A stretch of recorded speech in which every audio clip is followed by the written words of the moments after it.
welcome back to Guru Akuntansi Channel, tempat kamu belajar akuntansi. Oke, di video kali ini kita akan belajar ya mengenai pengelolaan dana kas di bank. Nah, materi ini berkaitan dengan akuntansi keuangan ya, yang dipelajari di kelas 11 ya, kelas 11 SMK. Oke, kita langsung masuk saja.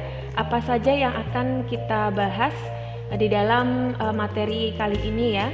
Nah, pembahasan yang pertama itu paling awal ya pasti saya akan menyampaikan mengenai definisi kas bank. Kemudian saya akan menyampaikan apa saja dokumen penerimaan dan pengeluaran kas bank. Kemudian kita akan berbicara mengenai rekonsiliasi bank ya, kenapa penting melakukan yang namanya rekonsiliasi atau rekonsil. Kemudian yang keempat, kita akan berbicara mengenai faktor-faktor penyebab dilakukannya rekonsiliasi bank. Oke. Kita langsung masuk saja ke bagian yang pertama, yaitu mengenai definisi kas bank. Nah, kalau secara istilahnya sebenarnya udah cukup tahu ya kas bank ya. Berarti artinya itu adalah kas yang ada di bank gitu ya. Nah, jadi kalau secara pengertiannya itu adalah jumlah uang tunai yang disimpan di bank dalam bentuk rekening tabungan ataupun giro ya, yang dapat ditarik setiap saat. Tapi kalau untuk perusahaan biasanya lebih umum mereka memakai rekening giro ya, lebih memudahkan dan juga secara pengendaliannya lebih bagus karena untuk penarikan harus memakai cek atau memakai bilet giro gitu ya, tidak langsung main tarik aja gitu seperti halnya tabungan. Oke. Nah, di sini ya kita ketahui bahwasanya yang namanya kas perusahaan itu terbagi atas dua ya. Yang pertama adalah petty cash ya, dimana uang ini disimpan di perusahaan biasanya menggunakan safety deposit box gitu ya, atau SDB ya, yang digunakan untuk pengeluaran-pengeluaran yang sifatnya kecil-kecil atau yang sifatnya tidak terduga ya. Mengenai petty cash itu bisa dilihat atau dipelajari ya di video sebelumnya. Oke. Nah, ini yang pertama. Kemudian yang kedua, selain memiliki petty cash, uang yang disimpan di perusahaan, ada yang namanya cash in bank ya, atau kas yang ada di bank. Artinya untuk pengeluaran atau pemasukan dari hasil operasional perusahaan itu masuknya ke sini semua gitu ya, ke cash in bank semua. Ya. Termasuk juga untuk pengeluaran yang sifatnya tinggi gitu ya, tinggi besar, maka biasanya ya perusahaan memakai cash in bank ya, langsung menggunakan dana yang ada di kas. Nah, ketika perusahaan meletakkan dana kasnya di bank, ini sebagai bentuk pengendalian terhadap kas ya. Artinya perusahaan bisa menelusuri atau bisa memiliki dokumentasi gitu ya, setidaknya memiliki dokumentasi terkait mengenai penerimaan yang masuk ke bank ya, dan juga pengeluaran yang dikeluarkan dari rekening perusahaan yang ada di bank ya. Dengan meletakkan uang di bank diharapkan prosedur tersebut bisa terlaksana dengan lancar. Kemudian ketika terjadi pengauditan itu lebih mudah untuk mengecek ya kronologi setiap transaksi pengeluaran ataupun pemasukan perusahaan yang terjadi. Oke.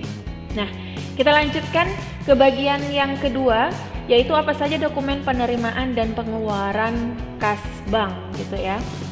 Nah, terkait dengan dokumen penerimaan ya kas bank, maka kita harus tahu lebih dulu ya gitu ya. Mungkin sebagian kalian juga sudah mengetahui apa saja yang masuk atau transaksi-transaksi yang berkaitan dengan penerimaan dana atau uang kas yang nantinya akan dimasukkan ke rekening perusahaan di bank ya. Yang pertama ya tentu ketika terjadi penjualan tunai, pelanggan bisa mengirimkan atau mentransfer langsung gitu ya pembayaran secara tunainya ke bank ya, apalagi kalau jumlahnya besar ya, puluhan juta atau ratusan gitu ya. Nah, kemudian yang kedua itu adalah ketika terjadi penerimaan tagihan piutang. Nah, jadi sama ya, berkaitan dengan kalau penjualan tunai berarti customer itu membeli barang perusahaan langsung bayar kontan. Tapi kalau misalkan penerimaan tagihan piutang berarti artinya sebelumnya itu customer membeli tetapi secara kredit ya. Dan kemudian ketika dia membayar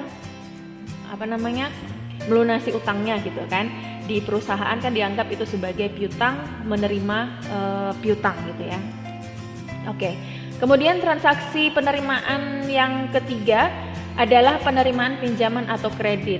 Di sini maksudnya adalah perusahaan itu bisa saja ya namanya perusahaan itu berhutang gitu ya, mengajukan kredit ke bank. Jadi bank kemudian meluluskan gitu kan pinjaman mereka, kredit mereka, dan kemudian dananya dimasukkan ke rekening mereka.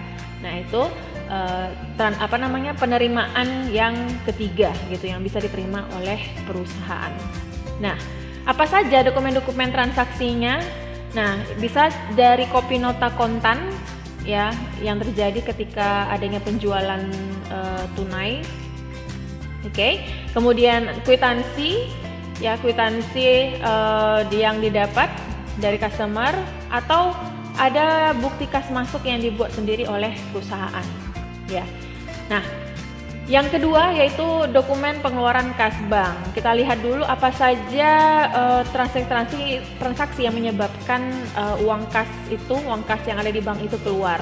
Yang pertama ya tentu ada penjualan tunai, berarti ada pembelian gitu ya. Nah, yang pertama pasti adalah pembelian barang dagang tunai. Kemudian yang kedua itu adalah mengenai pembayaran utang, baik pembayaran utang kepada supplier ya, kepada supplier, vendor, pemasok ya, they are the same ya. Kemudian yang ketiga ya yaitu pembayaran biaya operasional. Jadi perusahaan itu banyak ya mengeluarkan biaya-biaya, misalkan biaya sewa gedung atau biaya sewa ruko, biaya sewa macam-macam gitu ya, biaya-biaya yang lainnya, iklan ya, advertising, kemudian reparasi kendaraan ya. Nah itu semuanya merupakan bagian terkait dengan biaya operasional, dan ini bisa dikeluarkan dari dana kas yang ada di bank. Dan terakhir adalah pembiayaan kegiatan lainnya ya. Oke, dokumen transaksi apa saja yang biasanya muncul? Yang pertama pasti adalah nota kontan, kemudian kwitansi ya, dan juga bukti kas keluar yang dibuat sendiri oleh perusahaan. Oke.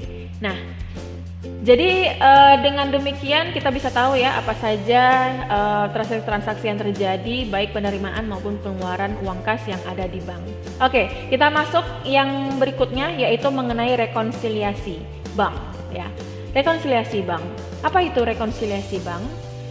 Ya, rekonsiliasi bank adalah kegiatan merinci perbedaan antara catatan dana kas di bank yang dimiliki oleh perusahaan dengan catatan dari pihak bank ya dalam bentuk rekening koran.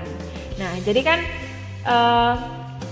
bank itu kan juga memberikan ya, biasanya ketika perusahaan memiliki rekening giro, tiap akhir bulan itu bank memberikan yang namanya mengirimkan surat gitu ya, semacam surat bentuknya gitu ya, yang itu berisi mengenai data mutasi saldo kas perusahaan, baik keluar maupun yang masuk gitu. Nah, dan ini dinamakan sebagai rekening koran. Oke. Nah, rekonsil gitu ya. Kenapa dilakukan rekonsil? Pertama kita harus melihat lebih dahulu ya, bahwasanya ketika terjadi penerimaan uang kas, kemudian terjadi pengeluaran uang kas yang ada di bank, perusahaan kan selalu mencatatnya ya ke dalam jurnal khusus ya, baik itu jurnal penerimaan kas ataupun jurnal pengeluaran kas. Nah, jadi kan setiap kali terjadi nih transaksi terima uang kas di bank gitu kan, dan transaksi pengeluaran uang kas di bank ya, catatan dilakukan oleh perusahaan ya dengan memakai kedua jurnal ini. Nah, ini catatan yang dimiliki perusahaan. Kemudian ada lagi yang namanya catatan dari bank. Catatan dari bank itu ya tadi ya, rekening koran, yaitu yang berisi mutasi saldo keluar dan masuk ya yang dicatat oleh bank dan tercantum di rekening koran ya, yang biasanya dikirimkan tiap akhir bulan oleh bank ke perusahaan. Nah, kedua catatan ini kemudian harus diperbandingkan gitu ya, harus direkonsil ya, itu namanya gitu. Kenapa harus dilakukan rekonsiliasi? Jadi dengan melakukan proses rekonsiliasi itu akan memperlihatkan seluruh transaksi yang berkaitan dengan kas bank yang telah dilakukan selama periode tertentu ya, untuk menemukan letak perbedaan dan kemudian menyamakan saldo kas bank yang diperkirakan dimiliki oleh perusahaan dengan yang tercatat di rekening koran yang dikeluarkan oleh bank. Nah, jadi bisa saja catatan yang dimiliki perusahaan itu berbeda dengan catatan yang ada di bank gitu ya, yang dicatat oleh bank. Nah, oleh karena itu biasanya di akhir periode, entah itu di akhir tahun atau di akhir bulan, tergantung periode yang ditetapkan oleh perusahaan. Nah, perusahaan itu melakukan yang namanya perbandingan saldo kas bank menurut yang sudah dicatat oleh perusahaan ya, di dalam jurnal pengeluaran kas ataupun jurnal penerimaan kas ya, terkait dengan saldo akun kas bank dengan catatan yang dibuat oleh bank ya, yaitu rekening koran tadi yang dikirim oleh bank ke perusahaan. Nah, ini harus dicek untuk melihat apakah terjadi perbedaan ya. Kalau misalkan saldo akhir antara catatan perusahaan itu berbeda dengan catatan dari bank, maka itu perlu dilakukan rekonsiliasi. Tapi kalau sama gimana? Ya, biasanya kalau untuk pendetilan kembali gitu ya, penelitian kembali, diteliti kembali itu biasanya lebih baik gitu ya. Dan selalu bisa dilakukan yang namanya rekonsiliasi bank. Oke. Jadi bisa dipahami ya kenapa perusahaan itu harus melakukan yang namanya rekonsiliasi bank ya. Nah, sekarang kita akan melihat apa saja faktor-faktor yang menyebabkan terjadinya perbedaan ya, sehingga perlu dilakukannya rekonsiliasi bank tersebut. Nah, perbedaan yang pertama terjadi itu dikarenakan adanya deposit in transit ya, yang pertama. Kemudian yang kedua adanya outstanding check. Oke, kemudian yang ketiga ya, muncul yang namanya not sufficient fund check. Kemudian yang keempat ya, ada bank service charge. Kemudian yang kelima itu ada account receivable collected by bank ya. Dan kemudian yang keenam itu ada interest income. Dan yang terakhir bisa terjadi yang namanya error in recording. Nah, kita bahas satu persatu apa yang dimaksud dari ketujuh perbedaan ini ya. Nah, yang pertama, deposit in transit. Oke. Nah, deposit in transit itu adalah setoran dalam perjalanan ya, yaitu transaksi penyetoran uang kas ke bank yang sudah dibukukan oleh perusahaan tetapi belum dicatat oleh bank ya. Nah, kondisi seperti ini bisa terjadi ya, bahwasanya perusahaan itu sebenarnya sudah menyetor ke bank ya, akan tetapi bank itu ternyata masih belum masuk gitu ya ke dalam catatan perusahaan oleh bank gitu ya. Nah, kemungkinan seperti ini gitu ya, bank belum mencatatnya di dalam rekening koran, rekening gironya perusahaan, itu bisa jadi pertama ya, perusahaan itu menyetor dana itu pada saat bulan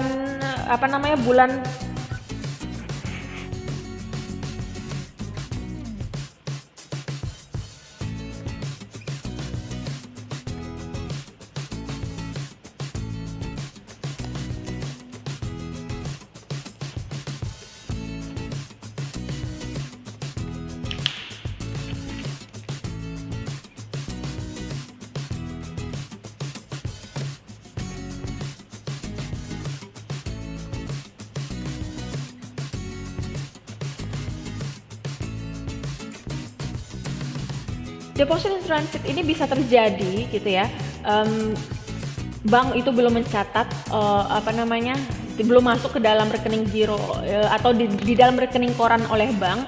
Itu bisa terjadi misalkan karena rekening koran itu sudah ditutup ya oleh bank dan sudah dikirimkan oleh perusahaan, sehingga setoran yang baru masuk ini kemudian akhirnya tidak tercatat oleh bank gitu ya.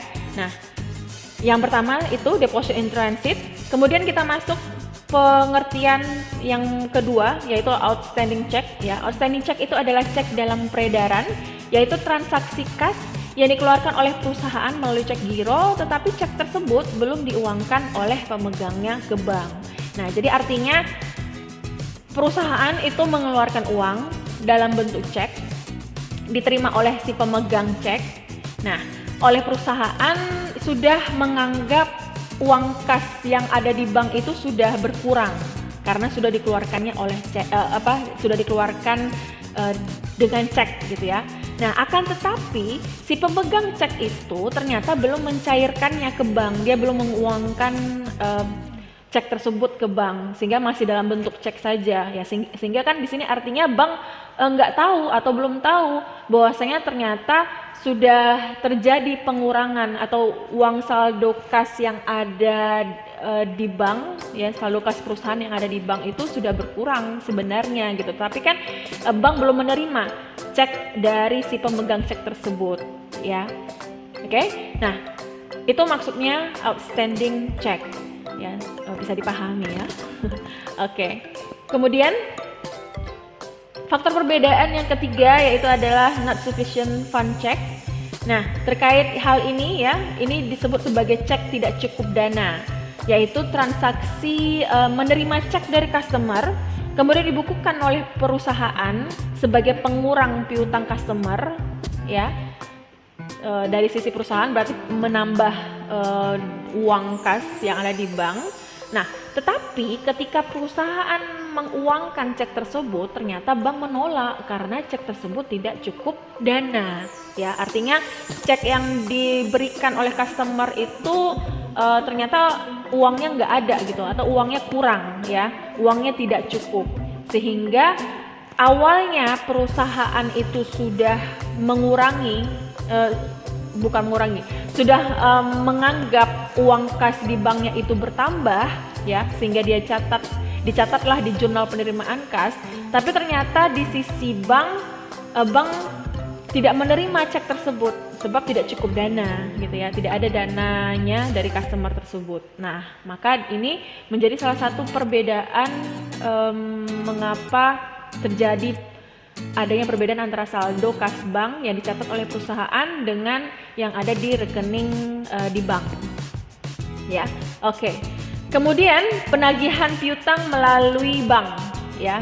Penagihan piutang melalui bank yaitu transaksi diterimanya pembayaran piutang oleh customer ke bank, namun perusahaan baru mengetahui hasil penerimaan saat menerima ke rekening koran.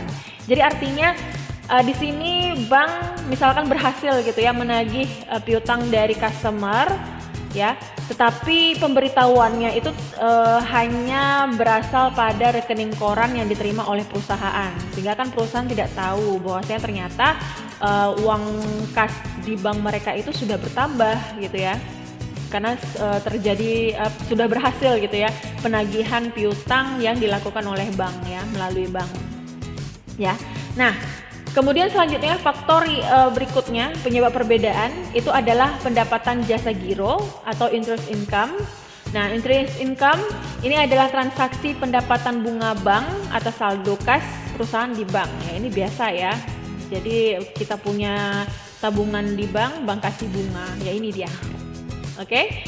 Nah, selanjutnya yang terakhir itu adalah kesalahan dalam pencatatan atau error in recording. Nah, error in recording ini bisa saja terjadi di pihak perusahaan dan bisa saja terjadi di pihak bank. Ya, dua-duanya memiliki peluang untuk melakukan kesalahan pencatatan di dalam saldo ya, uang kas atau bank gitu ya, penerimaan atau pengeluaran kas di bank. Oke, demikian 7 faktor perbedaan harus dilakukannya rekonsiliasi bank ya. Semoga bisa dipahami mengenai 7 faktor ini dan selesai ya. Until next learning video, terima kasih sudah menyimak and bye bye.